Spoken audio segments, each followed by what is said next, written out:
So Julie is a team leader turned OP, which is something I've never done. Tried OP for a minute, did not have the talent. Self-professed procrastinator. I cannot wait to hear about this because I am also mom of 3 boys in 3 years. So we're going to learn about managing our time in a life by design. Welcome, Julie. Thank you for having me. I would challenge anyone, like I'm literally the world's best procrastinator. I got through college by starting every single project at midnight the night before it was due. Is anyone else with me on that? Just me, right? And my friends even knew, like I was famous for doing my best work at midnight. The truth of it is, I was only doing work at midnight. And it took me a pretty life-changing event for me to figure that out. So my boys are now teenagers. I have 3 sons. I am now an OP of 2 market centers and I own multiple other businesses as well. So I understand busy schedules. Most of my life, I absolutely ran purely on E with that entrepreneurial spirit. My way is the best way. Um, and then I had twins 14 weeks early. And at that point, I knew I was going to have to become incredibly purposeful with my time in order for us literally all to survive. You can only imagine the amount of appointments that 1 and 2 pound babies need for their first 3 or 4 years. Each of them had at least 4 appointments every single week. And at that time, I was still a full-time teacher and a business owner. So that's when I really had to figure it out. I wish that it wouldn't have taken me something so traumatic to learn these skills and figure it out. But the truth is, I see it as a massive blessing for that clarity and perspective. So I hope to share some of that clarity and perspective with you today so that you can skip having any type of traumatic event and can just learn from my mistakes. So in this very short hour, we're going to talk about focusing on what matters, how to take control of your time. We're also going to talk about your goals and using the 411 as a tool. Is anyone currently using the 411 at all? Okay, so we're going to talk about that. Some of you may have just rolled your eyes at me, and that's okay, but hopefully you'll hear it in a new way today. One of my goals this year is earning the official KWU stamp of approval, and specifically on this topic because I'm so passionate about it.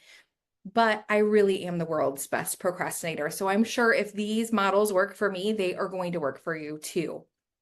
I have served as a sales and recruiting leader and business coach since 2007. And the number one reason I see people walk away from their business and from their dreams is because they can't figure out how to manage their time, especially for those that are starting like in a dual career situation. I think there's a giant myth about balancing time that if I spend 8 hours in the office, that I should have 8 hours of personal time with my family. But I promise you, my teenage boys do not want to spend 8 hours this evening with me. So the word balance actually has 2 definitions. And one of them is an even distribution of weight, enabling something to remain upright and steady. And the second is a condition in which different elements are in the correct proportions, right? So it doesn't really have to mean equal. We want to make sure that we're balancing your time and to use correct proportions for you to remain steady.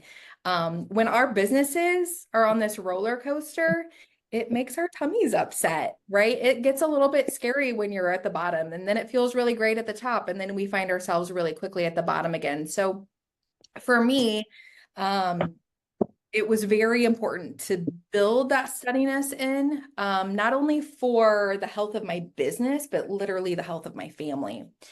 I hope by now you've started your 25 business plan. So at the top of just any piece of paper, no one else is going to see this, it's just for you, but I want you to grab a piece of paper and a pen. And I want you to write at the very top your big crazy goal, right? I don't care if it's health related, unit related, volume, whatever your crazy goal is, write that at the top. And when you look at that, you should feel some type of excitement, maybe even a little fear of how is this going to happen? But if you're looking at that goal and you are not sparking any emotion in you, I'm going to challenge you to either increase the goal or pick a different one. Because if it's not evoking emotion in you, it's not going to be what drives you to take action. And we're not going to be insane this year. We're not going to keep doing the same thing over and over again and hope for different results. So right under that, I want you to number 1 through 5.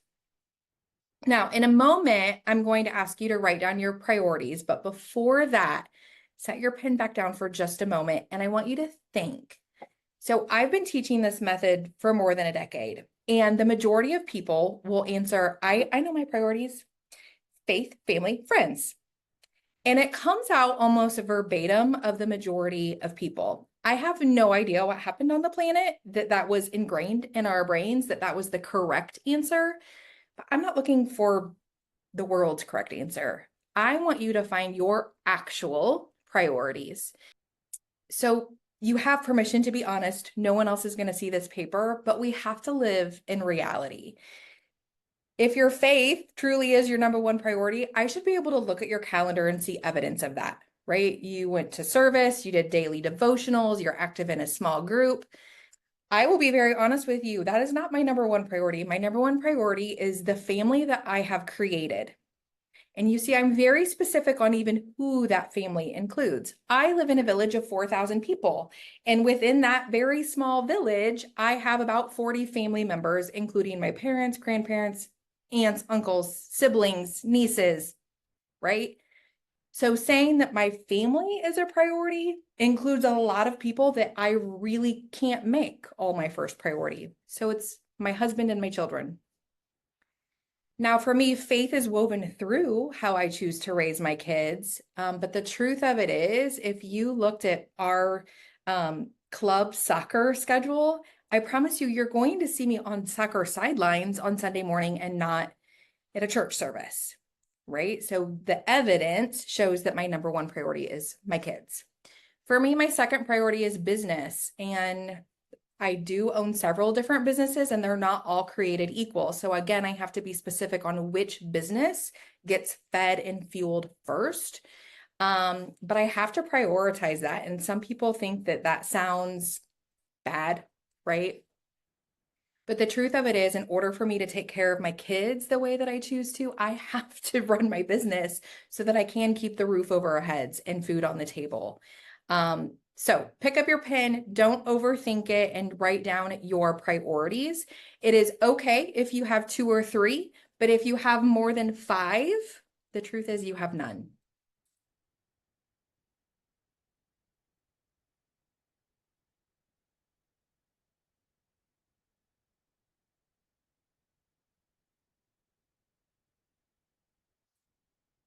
Now, once you have true clarity around your actual priorities, the rest of all of this becomes easier. So under your priorities, I want you to write the word non-negotiable, meaning when you look at your priorities, what then becomes non-negotiable in the sense that those things come above all other events. I started having this conversation with my kids when the twins were about 8 and my baby was 5. And I know that sounds crazy, but I had some really whacked out views in my mind of what it was to be a good mom. And I thought I had to be at everything.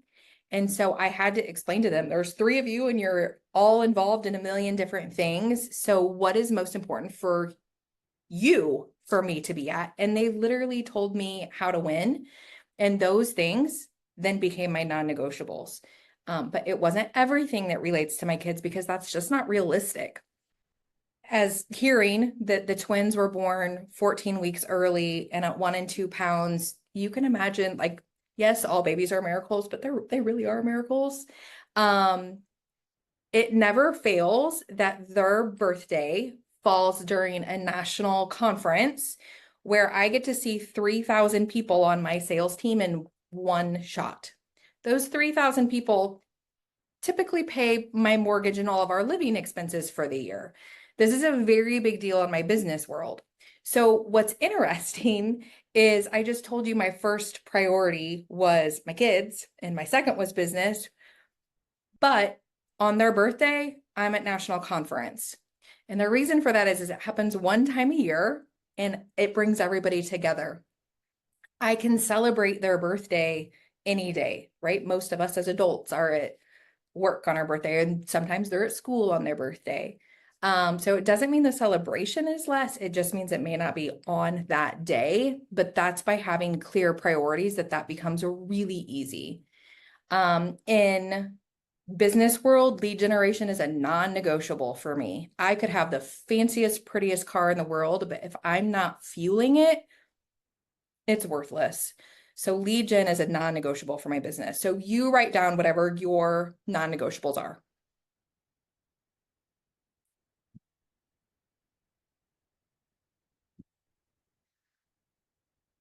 We're going through in this order very purposefully because what you are identifying through all of this is the stuff that actually matters.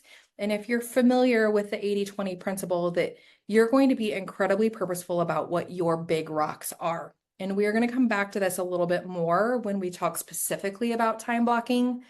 But from where you've started and where we've gone already, using a tool like the 411 really keeps our focus on making progress forward. I am always hyper focused on growth. I always try to be just a little bit better than I was yesterday. But I had to change my mindset around that. While I wasn't necessarily a runner, I am an athlete, and I always looked at things like I just want to get to that finish line. I want to feel like I'm finished. And in this industry, I don't think that there is I've yet to find the finish line, right? There's always something next.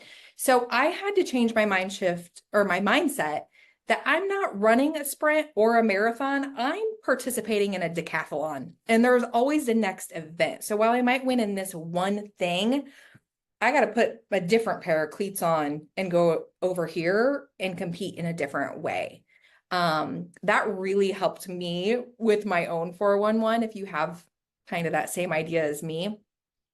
But on top of my 411, I write in my annual goals, and then I take into consideration what month it is, right? So the very first thing on your 411 is going to say annual goals, right? That's the big crazy thing that you wrote at the top of your paper. And then the next chunk is going to say, but what are your monthly goals this month? One of the big mistakes I see people make is they take their annual goal and they divide by 12. I actually don't think life works that way. I don't know your market as well as I know my own, but there's a little bit of seasonality to us. Not as much as there used to be 5 years ago, but there's still a little seasonality. So I don't expect to do in January what I do in August, right? I got to put some common sense into that. The other thing is, for me, when I'm looking at my July month, I take into consideration that there are 3 weeks during July, which are the only 3 weeks in the entire year that all 3 of my boys are released from commitments in which we can travel. So I know that in July, I take a lot of time off. So it's also would be unrealistic of me to think that I could produce in July what I did in June, which also means in June, I'm working more than I am in July, right? Because I need those results to show up by the end of the year. So I am very much challenging you. Don't just divide by 12 and call it a month, but instead be realistic, right? If we're all at family reunion in February, your February might look a little bit different. Maybe not, right? But you've got to be very purposeful in how you're creating those goals. Once you have the monthly goal, you then break it down to 1 week, and literally 1 week. So that is the biggest mistake I see people make. They put their monthly goal and then they divide by 4. You're supposed to only do it 1 week at a time. And the reason why is once you do week 1, you can see, did this method work? Did it not work? Do I need to increase my activities? And you can make strategic decisions about then what you do in week 2. Now, for me, I prefer that my month look a lot more like a Dolly Parton month than a Kim Kardashian month. Meaning I like to put all of my appointments in the first week or 2 so that I have a top heavy month and there's no stress at the end of the month versus carrying all of my production at the bottom of the month. Funny analogy, and yet I bet that sticks with you, that you can plan your weeks to look different, okay? Remember, in the weekly goal, you wouldn't write something like, go get 2 listings, But instead, you're going to be really specific, such as I'm going to go door knock 40 homes. I'm going to have 25 conversations about real estate 5 days this week. Be specific so that what you want to do is celebrate the activities along the way. And if you do the right activities, your results will come. Okay. When you're done creating your 411, the next thing I'm going to challenge you to do, I don't care if it's someone in your office or someone on the screen, but pick somebody that you will share your 411 with. It might even be a spouse or a kid. However, you want to be able to answer a couple of questions. And the first one is, what is it that you want to accomplish? And whatever that is should be answered on your 411. The next question is, how are you going to achieve those goals? That's the specificity I was talking about. Are you door knocking? And then the last one is, when are you going to accomplish these things? So with all of those questions being answered on that 411, you now have like the roadmap so that we can go into time blocking and actually find the results that we've been chasing. So first and foremost, in order to time block, I always recommend 2 tools. So can I get a quick show? Like, how many of you are currently using time blocks? I can't see all of you in one screen, but there's a few of you. Okay, good. So the 2 things that I recommend, one is flat out it's like a 20 some dollar planner from Office Depot. It's called the Weekly Monthly View. It has the whole Sunday, Monday, Tuesday, Wednesday, Thursday, right? But then it has every single day laid out by 15-minute chunks. Now, some of you are going to say, I do everything electronically, right? I have a Google Calendar too. But my problem with the Google Calendar is that all of you could literally go put something on my calendar this minute, and I can't control that. So there's classes, there's Zoom links, there's all of those things on my calendar, but my actual planner has what I'm actually doing. Okay, because that's what I can control. Everyone in my family knows that if I lost my planner, I would be more panicked than if I lost my wallet. Like, that's how important that is to me. So the 15-minute chunks are really important because our brains are trained to receive information. And if you have a calendar that has like a morning block, an afternoon block, and an evening block, you could write something as simple as like, go to post office, get oil changed. And then somebody calls and says, I need something in the morning. My morning's booked. Because when you visually look at that, it does look like you're booked. But if you have 15-minute chunks, all of a sudden you realize you have hours left. But when we trick ourselves to read that we're booked, we spend time in the TikTok scroll, we spend time organizing our desk or playing in Canva. So those 15-minute chunks are huge. The second tool that I recommend to be like an expert time blocker are pens that you can buy on Amazon or Target. I get no money for this, but they're called Friction. And the C and T in Friction is actually an X. They are erasable pens, which makes it really easy to color block or to color code according to your priorities. But they literally are erasable pens that work. These aren't like the erasable pens we had when we were in school. So those are the 2 tools. We need erasable tools because life happens. Like, you can have the best day planned out ever, and then you get a flat tire. What happens then is you can then look and see what you have scheduled, and then you can literally just start moving time blocks. It comes across so differently when you call me and say, oh my gosh, I just got a flat tire. I can't come to our coaching appointment today. I don't know what I'm going to do. I have this, I have that, like pure panic. Versus if you call me and say, oh my gosh, I just got a flat tire. I'm so sorry. I'm not going to be able to make it to our appointment. Can you by chance fit me in at Thursday at 3? Because that's my next opening. Do you see how that comes across totally different as like panic mode versus professional mode? Right? So think about all of the things that come up in our lives that life happens. Like, we all have those things that pop up, but by able to seeing our time blocks like that, we stay in control. Once you have your planner in front of you, you want to go back to the very top of the page that we started today.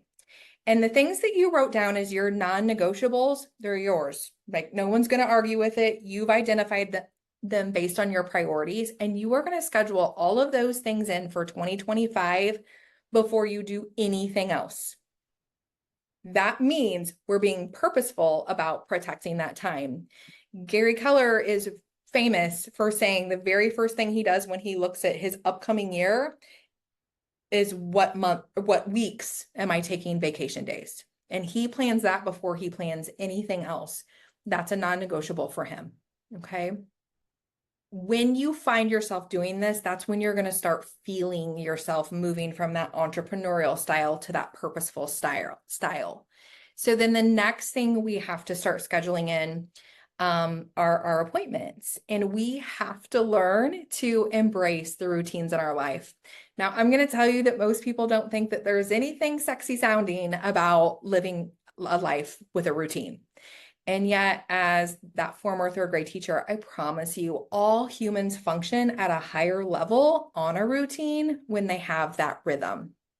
So the first thing that I will have you write down are your what I call predetermined appointments. These are the things that you don't have any control over. They could be board meetings, practices, church service, masterminds, this call, team meetings. There are times that are dictated to you. But if they're a priority to you, we're going to go ahead and schedule them in. For example, I serve on a board and I know we meet the third Wednesday of every month at noon. That means the third Wednesday of every month at noon, I'm going to go ahead and schedule that in.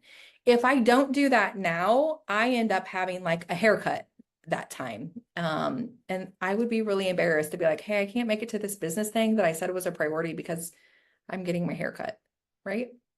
The next thing that you would make a list of are your flexible appointments. So these are the things in life which we do have some control over, things like haircuts, doctor appointments, oil changes. I will tell you one of the things that I really had to get good about scheduling, and this is like purely sports mom stuff, is I had to look and see if we had 2 home games back to back. When we got home from this home game, I had to rush home and do laundry because I needed that. Otherwise, we were wearing a dirty uniform the next day because there's just too much to handle without having some type of purposeful plan behind that. So flexible appointments are things sometimes that you are just doing to keep yourself moving in the direction that you want to move in. Okay. Typically those flexible appointments, I'm only scheduling out a quarter in advance. Now, like a doctor's appointment, sometimes they'll like see you next year. A dentist will see you twice a year, but usually those are things that you're just planning out a month to maybe 3 at a time. Now, there are 2 other strategies within this that completely changed my life as world's best procrastinator. And the first is to plan backwards. So there are so many things that we do on a repeat, and yet there's something in our entrepreneurial spirit that's like, I'm just going to wing it and it's going to be fine. And then 5 minutes before you start panicking of, I'm not prepared, this may not be fine. So for example, if you go on 5 different listing appointments each month, we shouldn't have to act like we're winging it. So I want you to write down systems in your life. So if you make a table with 3 columns, the first column is going to be the activity. The second column is going to be how far in advance. And then the third one is how much time. So from a personal perspective, I will start you off with something that is incredibly simple. I had to build systems like this for myself because either things were important, were causing me stress, or it made me feel like I failed. I have never had braces in my life, but my 3 kids have had braces, and I felt really terrible when they were complaining about their mouth hurting the day of orthodontist appointments. And my friend said, why aren't you giving them Tylenol a half hour before? Finished? I had no idea that was a thing. I didn't know that. No one told me. So I made a system for this, and it was really simple. Schedule the orthodontist appointment, and whenever that is, I go 30 minutes backwards in my calendar and write, give so-and-so Tylenol. And then I go back to the appointment, and 40 minutes before, I have to pick them up from school because orthodontist appointments are always in the middle of a school day. And then I go to the night before the appointment and write down as an appointment with myself, write note for him to take to school. So that I don't have to go in and check him out. I don't have to worry about making a phone call in the morning. It's just handled. So systems can be really simple. But I will tell you, my kids really appreciated having that Tylenol before, and that was just something I had to fail forward through. Another one is traveling. So we travel a lot for work. There's lots of flights, and I don't know why I had to act like every flight was the first time I had ever traveled. So literally the system is if the plane takes off at 2, then I have to go back 2 hours. So how far in advance? 2 hours from the actual event. I have to arrive at the airport. I live an hour and a half away from an airport. So then I have to go back another 90 minutes from that of leave for airport. The night before the flight, I pack. 24 hours exactly before the flight, I check in, right? Because I don't want to sit at the back of the bus. The day before I pack, I iron. That's also the same day that I get my nails done, because let's be honest, I'm going to get my nails done every time I leave town. And yet I always am scrambling to find an appointment because I didn't plan in advance. The day before I iron, I do laundry. So can you see how all of this is playing out? There's something that goes around about realtors that they get more done the day before they leave for vacation than any other day of the year. And I'm kind of here to myth bust that, right? Like we can be really purposeful and steady in how we work and show up. So if there's anything in your life that's either causing you stress, you deem important, or you just feel like you're failing at it, write down the system. I would literally tape those systems to the inside of my planner, like on the cover, on the inside of the cover, so that every time I scheduled, I was like, wait, what are the steps I do here? So that I didn't make it so hard. So if you've stuck with me this long, I'm going to warn you, this next one, people are willing to fight me over, right? But I also think it's the most powerful strategy out of all of them. Okay. So I'm going to tell you to dump your to-do list. Just break up with it right away. Any post-it notes, go like donate them to a teacher. They're not your friend. Some of you are still writing appointments on your hands. It's really not helpful. So what I want you to do is, instead of writing something on your to-do list, open your calendar, and I want you to write down when you're going to do that. That might make a really big change in a lot of your lives in a way that makes you uncomfortable. But I also think that it will cause you less stress and you might sleep a little bit better. The reason for that is we very much underestimate how long things take, right? So I live in Springfield, Illinois. I can get to just about anywhere in the city in about 15 or 20 minutes. And if I say I'm leaving to go get a lockbox, I think I'm going to be back in 20 minutes. And that's just not realistic, because it took me 20 to get there. I had to do some stuff while I was there and then drive back. So we're talking at least 45 minutes, right? But if I write that down in a time block for 45 minutes, I have to go pick up the lockbox from 123 Main Street. Now I'm being realistic. Without putting it in the time blocks for me, I had a to-do list of 30 things on it. And every morning I would rewrite or add more things to my to-do list. And at the end of the day, I'd scratch everything off and then I would rewrite my to-do list. And it just seemed like asinine that I was spending 30 to 45 minutes a day controlling a to-do list instead of actually doing something. The other thing that changed for me by scheduling stuff as appointments for myself is I did get that control back.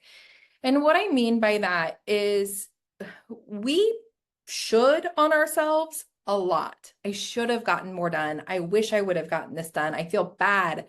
And then we start losing sleep because we're trying to keep that in the front of, I can't forget, I have to remember, right? And then we just can't turn off, and that's just not healthy. So the cool thing about it is, at the end of the day, if I've followed and honored all of my time blocks, I've gotten done exactly what is realistic for a person to get done in a day. And if I didn't get it done, I still don't panic and have that on a repeat in my head, because I've already scheduled when that is going to get done. Now, in our business, there's a lot of things that pop up, but I find that most of you, if you have an appointment with me, you'll keep it. If you have an appointment with your TL, you'll keep it. If you have an appointment with your doctor, you'll keep it. But if we make appointments with ourselves, all of a sudden we feel like we don't have to keep it. You are more important than anybody else, right? So you have to honor the appointments that you have with yourself and honor your time blocks. I will tell you, my MCA, I taught very well how to run her time blocks. And there's nothing more annoying than when I go in her office and say, hey, I need this from you. And she opens her calendar and says, these are my time blocks today. Which one do you not want me to do? Oh, maybe it's not as urgent as I thought. When can you do it? Right. So that's how we're able to communicate with one another of she's not sitting in there eating bonbons, but she had a whole day planned out. So we have to then maybe reprioritize or not. Maybe I just need to be a little bit more patient. Right. But it's really easy to have those conversations when you're that clear on what's happening. That will maximize your productivity. You will find more peace at the end of the day. And I would tell you, as agents, you're gonna need some wiggle room within your time blocks. That doesn't mean it becomes like optional. But for example, I protect my lead gen time like a fortress, right? But every time that I'm trying to generate leads, that's when like my mom calls or the front desk needs something or a vendor walked in or whatever, right? Like there's interruptions. I turn all of that off, but every day after my lead gen block, I put in a 30-minute follow-up. So anything that came into me that did need addressed during that time, I'm getting back to them in a timely fashion. I also have a time block like that at the end of my day to return any phone calls that have come on when I was at showings or appointments, meetings, anything like that. Because when I'm with one of my agents, I can't say, oh, hold on, another agent's calling me, right? Like that's not the best use of their time. So to honor that, I have those blocks built in for catch up. The other thing is, for example, when we talked about driving to get that lockbox, I can see that I'm really only doing a 5-minute activity, but I have 20 minutes each way in my car. I can schedule some of those returned phone calls during my drive time, right? So call Susie back, like it's pick up lockbox, but also call Susie back, right? Find those hidden moments. And that's when you like get to also have a life, right? I like to think that I'm Wonder Woman and I get asked all the time, how I do it all. But the truth is I'm not, and I don't, at least not all at the same time. All of my answers are literally found in my time blocks. Just a few years ago, now all of the kids can drive, but not too long ago, I was in the full-blown taxi cab season of life. If any of you have been there, it's really interesting with 3 kids that are in every activity. But if I looked at what was happening, so let me show you, right? So if I look at my schedule this way, right? I can't lead generate today. My kids play travel ball. We got to pack. We got to get ready. We got to do all the things. Or I can't lead generate today because a friend called to go to lunch and I haven't seen her in forever. Or I needed to go to the gym, so I didn't lead generate. Or I don't even know what I would say when I called people, so I'm not going to lead generate, right? The truth of it is those are all excuses for me not to work, right? But when I'm really clear on my priorities, these are the reasons that I work. If I don't lead generate today, my kids won't be able to afford to play travel ball, right? I will lead generate today because I love having freedom during my days. It just means I may not have much freedom during my lead gen block, right? I will lead generate today because I want to be able to afford my gym membership. And I'm going to lead generate today because the more I do it, the better I get, which means I won't be in a position where I don't know what to say anymore. Okay, so you can look at your list. Are they excuses? Or are they your reasons? Right? Mine are my reasons.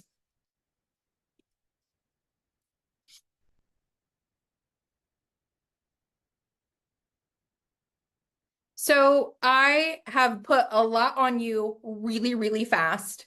I did share that one of my goals is to become a KWU facilitator. So I am going to throw up a QR code for you. And if you would fill that out for me, I would really appreciate it. But while that's happening, what questions do you have, or what did you hear? Like, it's okay to say, but really, how is that realistic? I want you to say that so that we can make progress.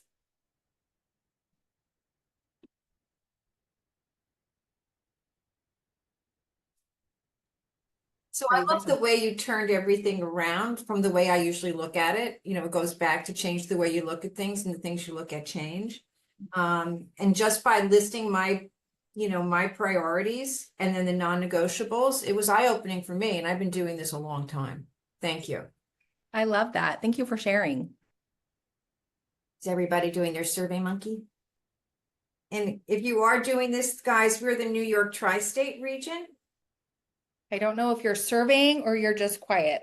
Don't know, what would the name of the course be?